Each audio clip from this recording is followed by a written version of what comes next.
এদিকে আগামীকাল থেকে পোশাক কারখানা চালুর পর নতুন করে অস্থিরতা তৈরি হলে শ্রম আইনের ১৩(১) ধারা অনুযায়ী অনির্দিষ্টকালের জন্য সব কারখানা বন্ধ করে দেওয়ার হুঁশিয়ারি দিয়েছেন পোশাক মালিকরা।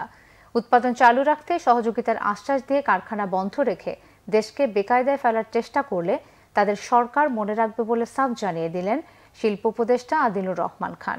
শনিবার রাজধানীর উত্তরায় বিজেএমই ভবনে পোশাক শিল্পের বর্তমান সংকট নিরসনে করণীয় নিয়ে মতবিনিময় সভায় নিজেদের এমন অবস্থানের কথা জানান তিনি।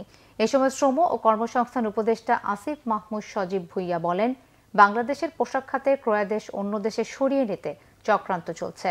সংকট নিরসনের জন্য সরকারের উপর আস্থা রাখার আহ্বান জানান তিনি। আইন ভেঙে কেউ অস্থিরতা করলে তা মেনে নেওয়া হবে না বলে হুঁশিয়ারি করে দেন আসিফ মাহমুদ। মৎস্য ও প্রাণী সম্পদ উপদেষ্টা ফরিদা আক্তার বলেন, ভুল বোঝাবুঝির অবস্থান থেকে সরে এসে দেশের স্বার্থে সমস্যার সমাধান জরুরি। জিএসপি সুবিধা ফিরে পাওয়ার আলোচনা চলছে বলেও জানানো হয়।